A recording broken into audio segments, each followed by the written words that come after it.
I started to basically reconstruct the moments when they made decisions in Brussels.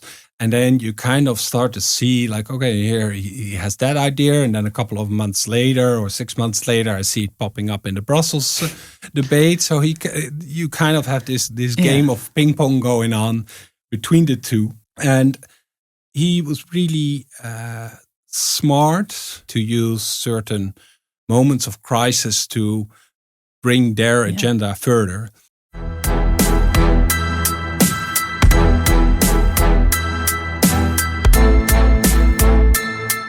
Follow the money. Hydrogen was going to save Europe's climate. But why hydrogen? The answer lies with one man. He's a Dutch professor and helped convince people at the highest levels in Brussels that hydrogen was going to solve many of Europe's problems. But a few years later, that ambition seems more and more out of reach.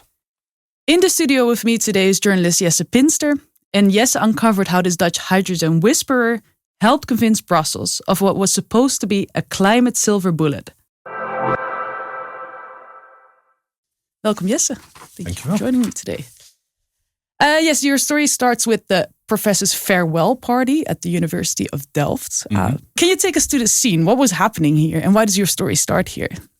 Well, it was late October 23, kind of a rainy day at the campus of Delft. And I noticed a couple of months earlier that this professor at the University of Delft, Ad van Wijk, was retiring. So they were throwing quite a big party for him, like a symposium, a lot of speakers. And because I've been following the whole hydrogen debate for a while back then, there were a lot of people on that list that I already knew by name, such as Jorge Chachamakis, who is the head of the hydrogen-lobby in Brussels. Then there was the professor itself, of course, but also the head of the cabinet of Frans Timmermans, who at that time was the climate commissioner in the European Commission. So basically his right-hand man, Diederik Samsom. That was when Diederik Samsom was really writing his whole Green Deal plan, which became so big. So that's how the hydrogen chapter came in there. And I've seen some pictures before that of this professor and Diederik Samsom being together. So I was already wondering, like, what's the deal? How do these two people know each other? And what's the background story? And that was basically what I already kind of was looking into, and I was hoping to find out more that day in October. And did you find out more at that party? Yes, I definitely did, to my own surprise, actually, because the speech, which was the keynote speech of Diederik Samsom, was basically laying out like every single bit I wanted to know. Like, how did they know each other? How did they inspire each other? How did they communicate it? Like, everything was in there. And let's listen to a bit of the speech that Diederik Samsom gave at this party. At the beginning of the Green Deal, we were writing about solar panels and electrical cars and all the usual conventional stuff. And then I was thinking we need a bit more than that. We need more inspiration. We need more vision and forward-looking things. And where did that inspiration come from? People like Ad van Wijk. So Samson is basically saying here, like, the Green Deal needed a bigger story, and it was really Van Wijk's hydrogen vision that helped provide that. Yes, so why did that stand out to you? One of the things that really struck me was at some point he was talking about how the Green Deal came to be, and especially how hydrogen became part of that. And he was recalling that DG Klima, the part of the European Commission that deals with green policy, was basically, when it comes to the hydrogen part, telling him, "You're crazy. You're completely crazy." And then he goes on to tell, like, you probably expect that a lot of people give their input and there's a thorough research and then all the member states, all the countries in Europe have to agree to it. No, we just put it there in the Green Deal. We just did it. And I mean, that was such a blatant acknowledgement that there wasn't that much foundation to all the increasingly high hydrogen targets that they were putting in their policy, that it was basically, we need to do this. We think it's a good idea. Let's put it in there. So what exactly hydrogen is, how it became so hyped and perhaps also overhyped, those are all things we will get into later. But for now, who is this professor, this man Ad van Wijk? So he's a professor, part-time at the University of Delft. But before that, he was a businessman. So he was in renewable energy. He really believed in this topic. So it was renewable, but later it became very much hydrogen. And he was, let's say, an early adopter. So around 2014 to 2015, he was already seeing like, okay, I think we need hydrogen. And I'm going to do all I can do to bring this to the attention of policymakers. And that's also within the speech Diederik Samsom gave at a farewell party. He described him as a businessman, as a scientist, but also as an activist, basically, like promoting this kind of stuff. So you shouldn't think of Ad van Wijk as a classic academic who goes through the numbers. This is someone who's also a businessman, who has great ideas and grand ideas, and who can talk about it and convince people that they're good. And there's a certain activism in there as well. So we have mentioned already the word hydrogen a couple of times, and before we mention it 30 more times, with some people having no idea what it is. What was hydrogen meant to do for Europe? What is it? Well, maybe for starters, it's good to know that hydrogen is not a source of energy. It's a carrier of energy. So basically what you have to do is you put in energy and you make hydrogen out of it. So you can put any energy. It can be gas, coal, wind, solar, and then you transform it into hydrogen. And what you also should know is that within that process, you lose quite a lot of energy. But there are certain things where you specifically need hydrogen in fertilizer, for example. So one of the ideas from Ad van Wijk, for example, was, we can get a lot of renewable energy in Africa. Just put solar panels in the Sahara, like that kind of idea. But then you need to transport it, which is another thing. So his idea was basically, we got already gas pipelines. We're not gonna use gas in the future, but we can just like easily refit it and put hydrogen in it. So we have the solar panels in Africa. We make hydrogen in Africa, as an example, and then through the pipeline it goes to Europe. And especially the energy-intensive industries in Europe, in Germany, in the Netherlands, other places, can use that. So that's kind of where the idea came from. Yeah, it was politically useful for people like Samson and especially Timmermans to use that story, because to give you a small example, in one of the papers of Van Wijk, he also mentions that all his plans for Africa we talked about, like we do the production there, would also help against refugees going to Europe. And that's, of course, like kind of resonates with politicians. And I think he's very good at that. And when he presented this dream to Brussels, as you said, there were already some doubts about how realistic those targets would really be. But what was it about him that made people listen to him? I think his timing is very good. Yeah. So we had the first von der Leyen Commission, who was we just had the elections 2019, and then you go through the whole process of finding the coalition, finding the commissioners, etc., which takes about 6 months. But that's also the time period when ideas are formulated for the next commission. So if you are a good activist, maybe lobbyist, that's the moment you use all your contacts and bring your ideas, and then all of a sudden they can just appear in Green Deal, for example. And that's what happened. So Ad van Wijk went to Brussels and met with Diederik Samsom, amongst others. So how exactly did Samsom and Van Wijk meet each other before this idea even reached Brussels? These two knew each other like for 20 years already. Like the late 90s, they already got to know each other. As I understand it, they never became like real good friends, going to each other's birthday parties, but they met and kept in touch every now and then. And that turned out to be a really useful cooperation or connection for both of them. Because 2 decades later, Samsom is the chief of the cabinet of the climate commissioner, Frans Timmermans. And then how do these 3 people start sort of acting together in relation to hydrogen? How does this hydrogen become a part of the 3 of them? Well, Diederik Samsom is a very hyperactive man. And he has very strong will and ideas of where to go. So I think you have to understand the Green Deal as coming from Diederik Samsom. And not from Frans Timmermans. No.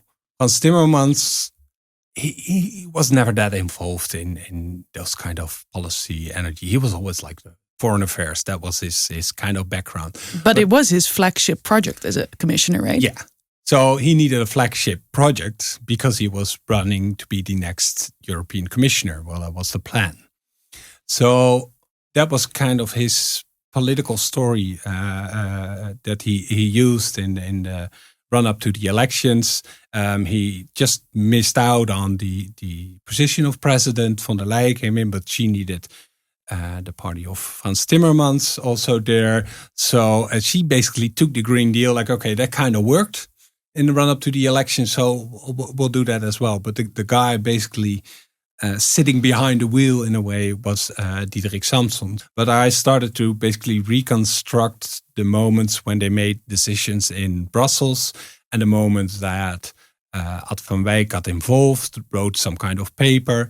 And then you kind of start to see, like, okay, here he has that idea. And then a couple of months later or 6 months later, I see it popping up in the Brussels debate. So you kind of have this game of ping pong going on between the 2.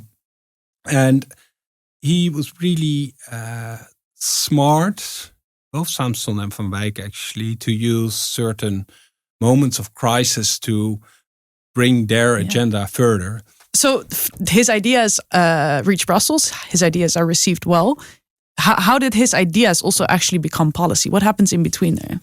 Well, I think there's a couple of moments that are really important. I mean, you got all the nitty-gritty of making sub-targets, and we need to find money to do this. But the 2 revolutionary moments were, first of all, the COVID crisis, because it led to the Recovery and Resilience Fund, 750 billion, which need to divide over the whole of Europe. But there were a lot of targets in there, one of them being that more money should go to the green transition.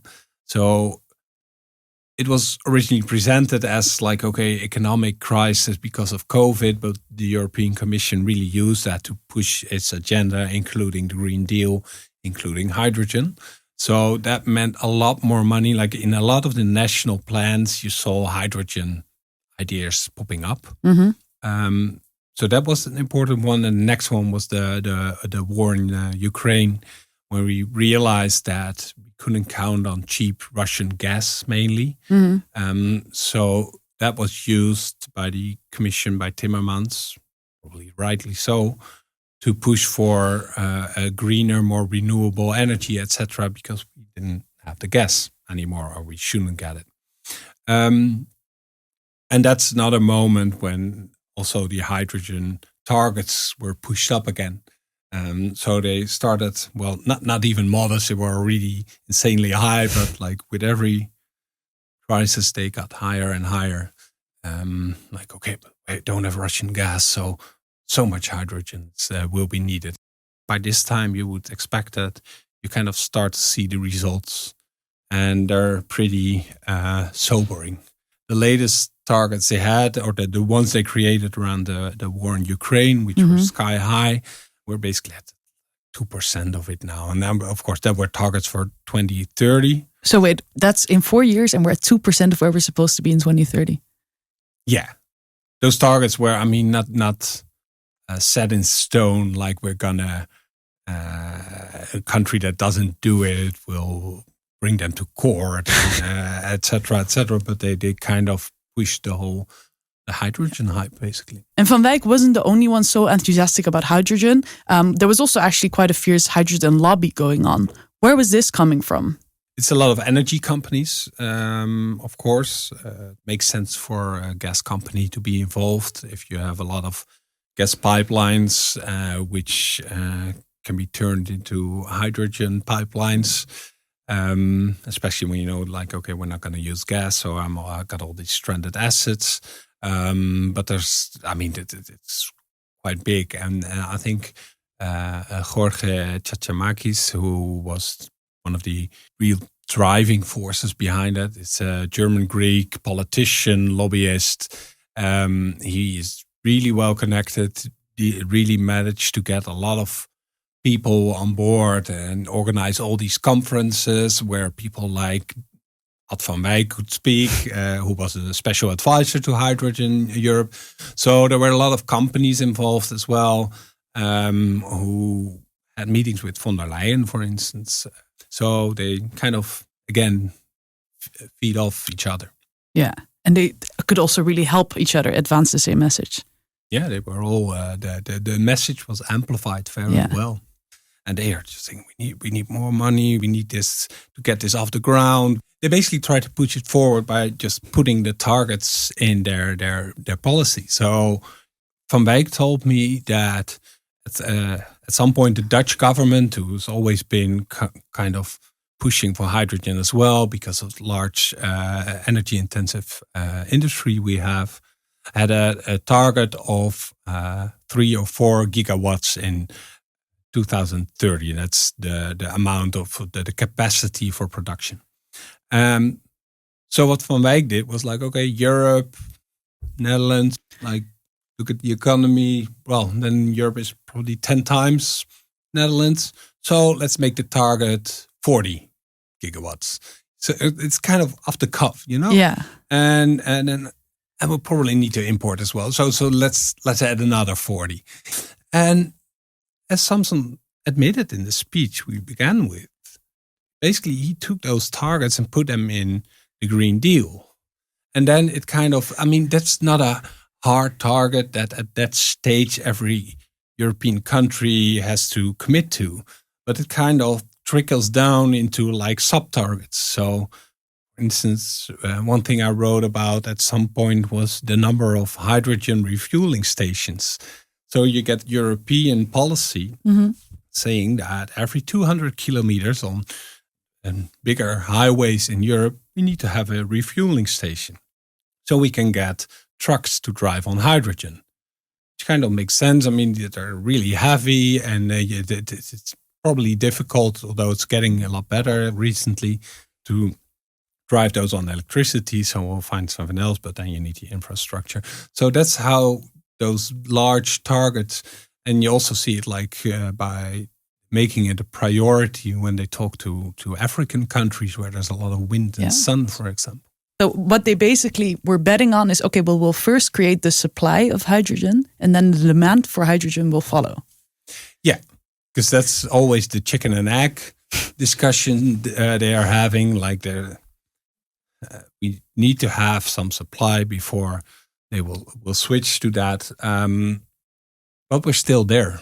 So you have these companies who maybe want to go green, to put it like that, like especially the steel factory or something, which is pretty dirty to the climate and the environment.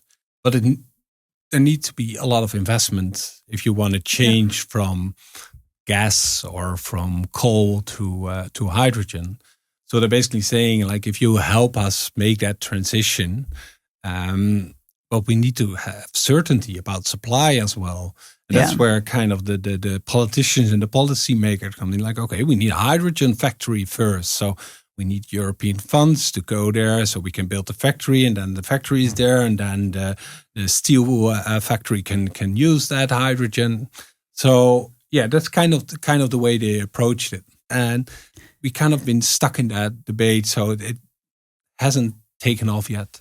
But from your sense, like, do you feel that when these three men promoted this idea of hydrogen within Brussels, did they sincerely believe that this was the key to solving Europe's climate crisis? Or did they already know themselves that what they were promoting was maybe a bit overly ambitious? I think it can be both. I think they believed it was one of the maybe cornerstones that they needed. We need to do everything all at once. And I mean, that's how Van Wijk and Samson definitely think. We're going to do this, like, and it all means possible. But they were pushing back a lot on it being a hype. But I think one of the most striking quotes in the things that Samson said during their speech was that once in a while I need a phone call from Ad van Wijk to put me over the edge, strengthen my faith. He was the inspiration for the Green Deal. So they kind of work off each other, like to motivate. Yeah, we can do this. We see this is possible. This is possible. Let's go for it. So they had that impact on each other. What I did found interesting that very recently, Diederik Samson wrote a kind of column about this where he kind of seems to say different things. Yeah, because at the time it was really like fundamental to the Green Deal, right? Yeah, if you looked at the numbers they used, and then you would go to a scientist with a little bit more distance, or some NGOs working on that topic, and no, that's not gonna work. And slowly but surely, there's some more realism, kind of trickling into the debate. And how do you see that realism now? How does that play out? For once, I mean, the whole Green Deal and with that hydrogen kind of been pushed off the top of the agenda a little bit. Other topics came up. Christian Democrats not wanting to be as green as they thought they wanted to be a couple of years ago. So that plays part of it. And just like there's been a lot of project announcements, many over the years, and by this time you would expect that you kind of start to see the results, and they're pretty sobering. I would be very surprised if it all of a sudden takes off in just the next couple of years. Doubts all over the place, but are there still people in the Brussels bubble or even in Europe in general that still really feel this hydrogen hype? What role does hydrogen still play within Europe's policy?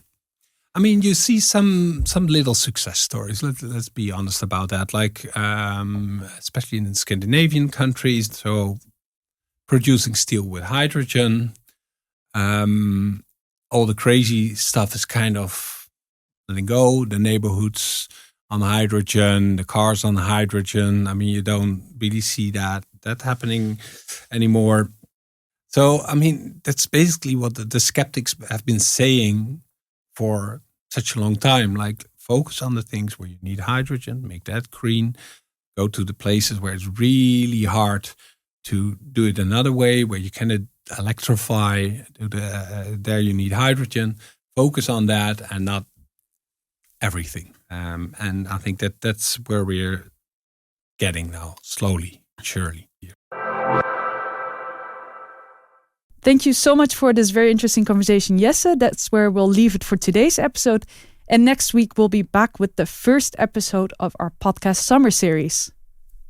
You've listened to the podcast of Follow the Money. Our watchdog journalism is funded by our members. Subscribe and support European investigative journalism.